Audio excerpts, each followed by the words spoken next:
अच्छा यार, ये 12.7 का सवाल है, आसान है ये भी, पिछले 12.5 की जैसा ही है एंड के अंदर।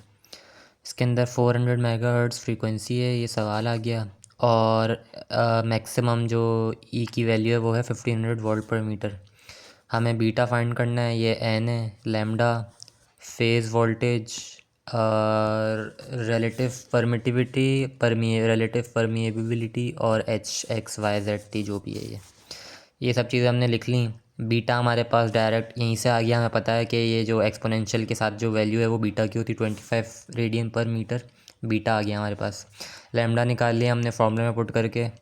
उसके बाद हमने फेज़ वोल्टेज निकाल लिया, एफ लैम्डा के इक्वल होता है वो, मल्टीप्लाई करा, वो आ गया।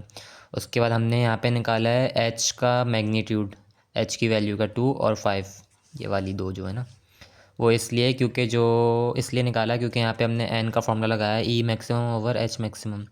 तो ई मैक्सिमम हमें गिवन है 1500 और ये एच मैक्सिमम यहाँ आ गई, तो हमारे पास एन की वैल्यू आ गई। उसके बाद हम निकालेंगे ये दोनों, परमिटिविटी और परमिएबिलिटी। इसका फॉर्मूला है N is equals to N O under root, ये दोनों आ गए ऊपर नीचे। और एन ओ की वैल्यू हमारे पास पता है हमें 377 होती है। तो पहले हमने इसको यहाँ कर दिया, इन दोनों को सॉल्व किया, इन दोनों की वैल्यू पुट करी और फिर रूट इधर चले गया, ये सॉल्व हुआ तो हमारे पास ये आ गया। तो ये हमारे पास क्या हो गया, एक रेशो की वैल्यू आ गई, ऊपर नीचे ना तो रेशो है ये, तो ये वैल्यू आ गई, इसको साइड कर दिया। फिर एक और फॉर्मूला लगाया हमने फेज़ वोल्टेज का, सी ओवर ये सब आ गया।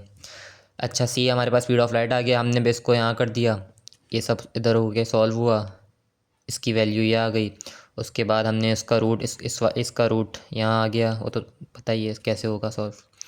ये हमारे पास ये आंसर आ गया। फिर तो ये हमारे पास एक प्रोडक्ट है, ये प्रोडक्ट आ गया, ये इसका रेशो आ गया। समझा रहा हूँ।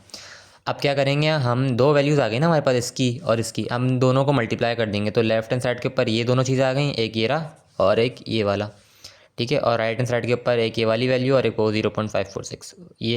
ये दोनों तो कैंसिल हो गए, ये हो गया स्क्वायर, और ये दोनों मल्टीप्लाई होके जब इसका स्क्वायर हुआ, वो सॉरी इसका रूट लिया, तो हमारे पास आ गई 2.2, किसकी वैल्यू आ गई, परमिएबिलिटी की।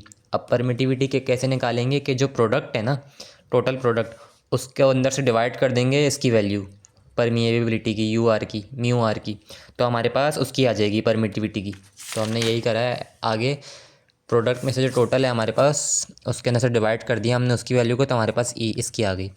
अच्छा, फिर हमारे पास ये लास्ट में ये रह गया था, इसको हमने वही टाइम डोमेन के अंदर करने के लिए ये वाला फॉर्मूला लगाया। अच्छा, ये एक चीज़ मैं बता दूँ, ये आर जो है ना, ये कोई वैल्यू का हिस्सा नहीं है, बस ये इस फॉर्मूले का पार्ट है, ये बताने के लिए कि हम इसके अंदर रियल वैल्यूज़ निकाल लेते हैं बाहर, तो ये ऑटोमेटिकली खुद ही हट जाए, इसका कोई काम नहीं है। अच्छा, इसमें मैंने बहुत डायरेक्ट किया हुआ है क्योंकि मैं 2.5 में ऑलरेडी 12.5 में ऑलरेडी समझा चुका हूँ ये किस तरह है। हमने वही यहाँ पे जो ई की जो पावर है उसको हमने मल्टीप्लाई कर दिया सवाल में जो पावर हमें दी हुई है उसके साथ, और एक साइड में लिख दिया उसको, और बाकी जो सवाल है वही, उसके बाद हमने वही वो लगाया, हमने यूलर्स आइडेंटिटी लगाई, और फिर उसके थ्रू उसको हमने यहाँ तक सॉल्व किया। उसके बाद मैंने ओमेगा तो निकाल लिया था, ऐसे ही मुझे पता नहीं था कि इन्होंने टी और एक्स टाइम और पोजीशन तो दी हुई नहीं है सवाल के अंदर, तो ये मज़ीद सॉल्व नहीं होगा। ओके, ये आंसर है।